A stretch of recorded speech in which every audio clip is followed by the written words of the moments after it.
There are no neutrals in Harlan County. You'll either be a Union man or a thug for J.H. Blair. These words weren't just a song lyric. In the 1930s, they were a death sentence scrawled on the wall of a company town. The newspapers called it a labor dispute. But in the dark hollows of Kentucky, they knew its real name: war. Today, we're not just looking at history. We're descending into the blood-soaked soil of Bloody Harlan to answer a single terrifying question. When the law itself becomes a weapon against you, what does a man do to survive? Before the bullets flew, there was the dust. In the 1930s, Harlan County, Kentucky, was a world unto itself, a kingdom carved out of the ancient Appalachian mountains.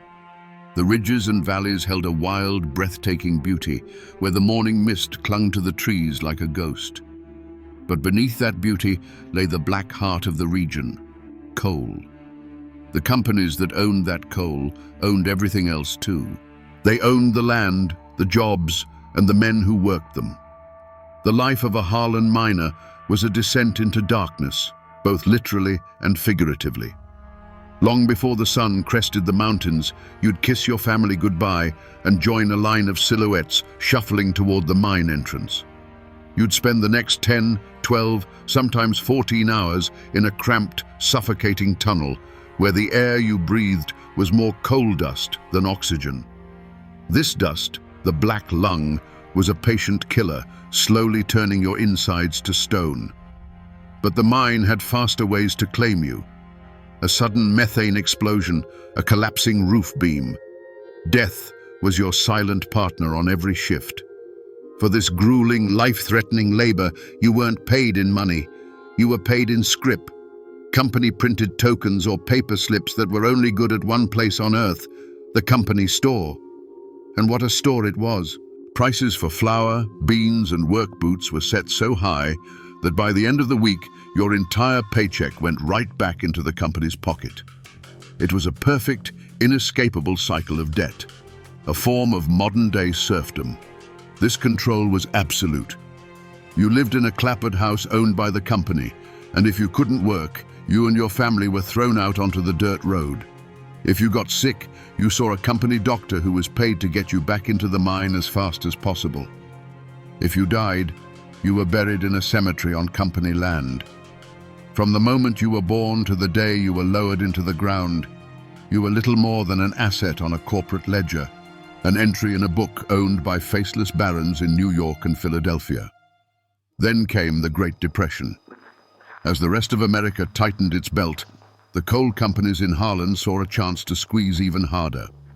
They announced another 10% wage cut. For men already on the ragged edge of starvation, this was not just an insult. It was a declaration that their lives had no value at all. The breaking point had been reached. In the darkness of the mines and the quiet of their company shacks, a forbidden word began to be whispered: union. The United Mine Workers of America. It was a dangerous prayer, a name that promised a sliver of hope, a chance to fight back. But everyone in Harlan knew that hope had a price, and in a county run by company guns, that price was measured in blood. The decision to call in the United Mine Workers of America was like lighting a match in a room filled with gas. When union organizers arrived, they were greeted not as outsiders, but as saviors. Secret meetings were held in the woods under the cover of darkness. By flickering lantern light, men whose faces were permanently stained with coal dust signed union cards, their hands trembling with a mixture of hope and fear. For the first time, they felt they weren't just helpless cogs in a machine. They were brothers in a cause. They demanded fair pay, an 8-hour day, and the right to be paid in real American dollars, not company scrip. They went on strike. The coal barons' response was swift and merciless. Their local enforcer was a man named John Henry Blair, the High Sheriff of Harlan County. But J.H. Blair didn't serve the people. He served the coal operators. His salary was padded by the companies, and his deputies were little more than hired thugs, armed bullies recruited specifically for their ruthlessness. They were known by the miners with a simple, chilling name: gun thugs. Their job was to break the strike and break the men who dared to join it. The war began not with a bang, but with the sound of families being thrown from their homes. Any miner who joined the strike was immediately fired and evicted. Their meager possessions, a mattress, a cooking pot, a child's toy, were tossed out into the mud. Their names were put on a blacklist, ensuring they could never work in Harlan again. Soon, tent colonies of starving miners and their families dotted the roadsides, a stark monument to the company's cruelty. The picket lines were met with clubs and fists. The violence escalated systematically. Blair's deputies would roam the mountain roads, ambushing Union men. Organizers were dragged from their cars, beaten senseless, and left for dead. Carloads of strikebreakers were escorted into the mines under the protection of men armed with machine guns. The message was clear. There would be no negotiation. There would only be submission or annihilation. The law wasn't just silent. It was the enemy's primary weapon. But the coal operators and Sheriff Blair had misjudged their opponents. These weren't defeated men. They were the sons and grandsons of Appalachian pioneers, people who had carved a life out of the unforgiving wilderness. Pride and defiance ran in their blood. When they saw their children starving and their friends beaten, their desperation turned to cold, hard resolve. If the company wanted a war is what they would get. The miners retrieved their hunting rifles and shotguns from their homes. The picket lines, once signs of peaceful protest, now bristled with armed men. The air in Harlan County grew heavy and still, charged with the certainty of coming violence. The first drops of blood had been spilled, and a river was about to follow. The day was May 5th, 1931. A fragile quiet hung over the town of Evarts. It was the kind of quiet that isn't peaceful, but heavy with unspoken threats. Through that quiet drove a convoy of 3 cars, a serpent of black steel moving down the dirt road. Inside were Sheriff Blair's deputies and company mercenaries, their cars loaded with supplies for the strikebreakers. They drove with an arrogant confidence, believing the miners were broken. They were wrong. From the hillsides overlooking the road, from behind the slag heaps and the railway embankment, dozens of eyes watched them come. These were not just angry men, they were hunters in their own territory. As the convoy entered the narrowest part of the pass, the world exploded. It wasn't a disorganized volley, it was a single coordinated crash of gunfire that slammed into the cars from all sides. The afternoon air, moments before filled with the buzz of insects, was now torn apart by the roar of rifles and shotguns. For the men in the cars, the world dissolved into chaos. The first sound was the percussive punch of lead hitting sheet metal, a sound like a hailstorm made of iron. Windshields didn't crack. They disintegrated into a million glittering fragments. Tires exploded with a violent hiss, sending the cars skidding into each other. The deputies, armed with their powerful Thompson submachine guns, tried to fight back, their weapons spitting a desperate, rattling answer into the hills. But they were firing at ghosts. They couldn't see the faces of the men who had them pinned in a perfectly executed trap. The battle was brutally short, lasting only a few minutes. But in that time, the road was turned into a kill zone. The miners' fire was disciplined and withering. They weren't shooting wildly, they were aiming. One car, then another, fell silent. The frantic chattering of the machine guns ceased, replaced by the methodical crack of hunting rifles. It was the sound of a community pushed too far, speaking the only language the company gunmen seemed to understand. When the last shot echoed away, a profound and terrible silence descended. The gun smoke, thick and acrid, drifted over the scene like a shroud. The 3 cars sat motionless on the road, their bodies riddled with dark, ragged holes, their engines hissing steam into the quiet air. They looked less like vehicles and more like steel coffins that had been savaged by a giant beast. The Battle of Evarts was over. In the aftermath, the numbers told the story. 3 of Sheriff Blair's deputies, and one of the company men lay dead. On the miners' side, one man had fallen. The strike had crossed a line from which there was no return. This was no longer a picket line, it was an insurrection. The news flashed across the country, and the state sent in the National Guard, their bayonets and machine guns bringing a tense martial order to the county. The battle was lost, the strike would be crushed. But something new had been forged in that fire. The legend of Bloody Harlan, a place where miners would rather die on their feet than live on their knees. The arrival of the Kentucky National Guard was not a rescue, it was an occupation. A wave of steel and khaki washed over Harlan County, their boots stamping out the last embers of the open strike. They came not to keep the peace, but to enforce the company's peace. Under the watchful eyes of soldiers, the tent colonies were dismantled, and the last of the striking families were scattered. The message from the state was as loud and clear as the volley of rifle fire at Evarts. The rebellion was over. For Sheriff J.H. Blair and his deputies, the presence of the military was a blank check. They were no longer just company thugs. They were the arm of a vengeful law. A brutal manhunt began. Posses of armed deputies fanned out through the hills and hollers, kicking in the doors of miners' shacks in the dead of night. Men were dragged from their beds, accused of murder and insurrection, often with no more evidence than a neighbor's whisper. The jails filled to overflowing with anyone suspected of holding a Union card or standing on that fateful picket line. The men who had actually fought in the battle vanished. They melted back into the mountains they knew so well, becoming ghosts in their own homeland. They slept in caves and abandoned cabins, relying on a secret network of sympathizers who would leave food and supplies in prearranged dead drops. Every snapped twig, every barking dog sent a jolt of fear through them. They were fugitives, hunted in the very forests where they had once hunted for food. The Battle of Evarts marked the beginning of what the miners would call the Decade of Terror. The open war of the strike was replaced by a shadowy, brutal guerrilla conflict.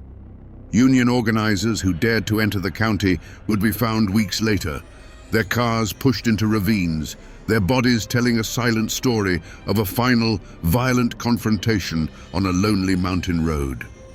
Houses of suspected Union men would suddenly explode in the night, a deafening roar of dynamite serving as a warning to everyone else. The night was no longer a time for rest, but a time for listening, for waiting for the sound of an approaching car or a shotgun blast in the darkness. A chilling rumor began to circulate, a story told only in hushed tones. They said the coal operators had created a secret fund, a pool of money used to pay bonuses to Blair and his men for every Union man they eliminated. Was it true? There was never a ledger, never a document to prove it. But as the bodies of organizers piled up, the miners didn't need proof. They believed it with every fiber of their being. In their world, it was not just possible, it was logical. Their lives were worth less than a lump of coal, and now there was a price on their heads. The strike was broken, the picket lines gone. But the fight for Harlan County was not over. It had just gone underground. The Union became a secret faith, a dangerous idea passed between trusted friends in the darkness of the mines.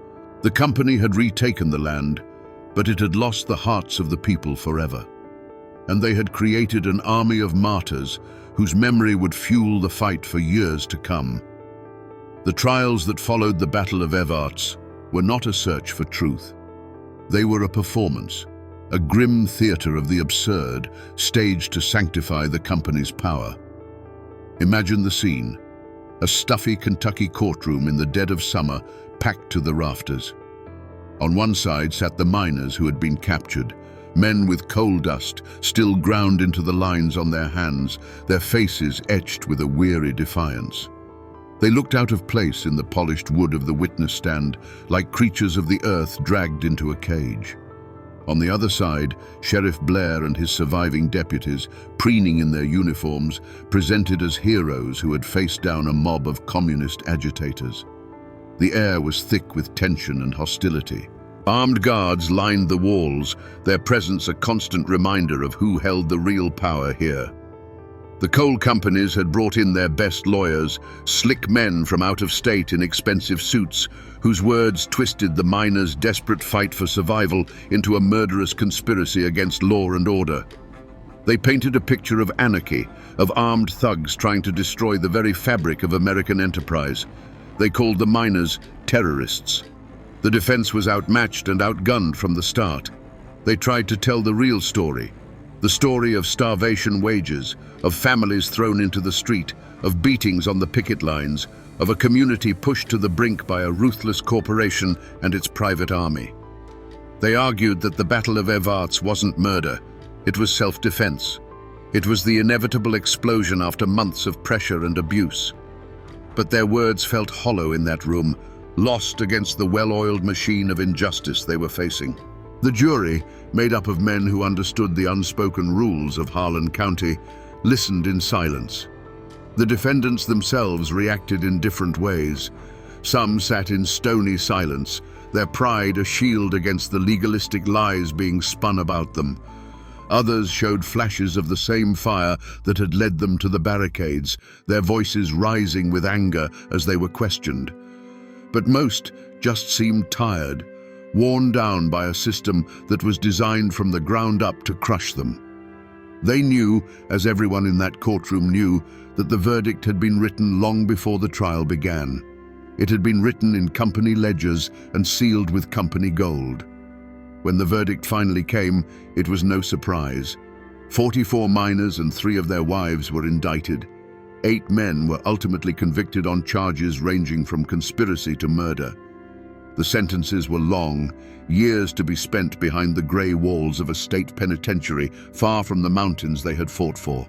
The gavel fell with a sharp crack, the sound of the state ratifying the company's victory. Sheriff J.H. Blair and his gun thugs, the men who had terrorized the county for months, faced no charges. They walked free. The law had spoken. But was it justice?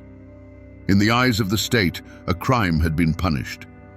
But in the hollows and coal camps of Harlan, the convicted men were not criminals. They were prisoners of war. The law of men had sent them to prison, but the justice of the mountains had already declared them heroes. The trial only proved what the miners knew all along. There were 2 sets of laws in Harlan County, and one was for the rich and the other was for the poor. They drove Florence Reese and her family out of Harlan County. Sheriff Blair's thugs made it impossible for them to stay, hunting her husband Sam like an animal. They lost their home, their community, their piece of the world. But they couldn't silence her. That song, scratched onto a calendar page in a moment of terror and defiance, took on a life of its own. It escaped the confines of Harlan, passed from miner to miner, and was eventually carried out of the mountains by folk singers. It became an anthem for the civil rights movement, for anti-war protesters, for struggling workers all over the globe. The coal barons won the battle for the mines, but a miner's wife won the war for the soul of the struggle. And what of the villain of our story, Sheriff J.H. Blair? He was never held accountable in a court of law for the terror he unleashed. But in 1933, the people of Harlan County delivered their own verdict. When he ran for re-election, they voted him out of office. It was a small victory, a quiet one, but in a place where justice was so rare, it was a victory nonetheless. The community, through the simple act of casting a ballot, finally took back the law he had stolen from them. If you drive through the town of Evarts today, you won't see any grand monuments to the battle. It's a quiet mountain town, like so many others. The road where the convoy was ambushed has long been paved over, but the hills are still there. The railway embankment is still there. If you stand in that spot and shut your eyes, you can almost hear it. The sudden, deafening roar of gunfire that shattered the peace of a May afternoon. The physical traces are faint, but the land itself is a witness. The mountains remember. And the war, it never really ended. The echo of the 1930s came roaring back in the 1970s, when the Brookside mine erupted in another bitter, violent strike. Once again, there were picket lines, company gunmen, and a community fighting for its life. The struggle was so raw and powerful, it was captured in an Oscar-winning documentary, Harlan County, USA. The faces were different, the cars were newer, but the question was exactly the same. The song Florence Reese had written 40 years earlier was sung with the same desperate passion. Which side are you on? So we come back to that terrifying question we asked at the start of our journey. When the law itself becomes a weapon against you, what does a man do to survive? The story of Bloody Harlan gives us the answer, and it is not a comforting one. You fight, you bleed, you bury your dead, and you sing a song of defiance so powerful it outlives the men with the guns. The miners of Harlan didn't win their war in 1931. They were beaten, starved, and jailed. But they did not break. They proved that survival is about more than just drawing breath. It's about holding on to your dignity, even if it costs you everything else. This story is not just a chapter in a dusty history book. It is a warning, etched in blood and coal dust. It's a raw look at what happens when corporate greed goes unchecked and when the people sworn to protect citizens instead become their jailers. But more than that, it's a monument to the indomitable spirit of ordinary people pushed to the absolute edge. It's a testament to the simple, unbreakable truth that you can own a man's labor, you can own the house he lives in, but you can never, ever own his soul. The names of the men who fought and died in the Battle of Evarts have mostly faded from memory. The company stores are gone, and many of the mines that once scarred these mountains are now sealed and silent. But the question that Florence Reese scratched onto a calendar page in a moment of pure rage and courage is eternal. It echoes through time, a challenge to every generation, in every struggle for justice. Which side are you on?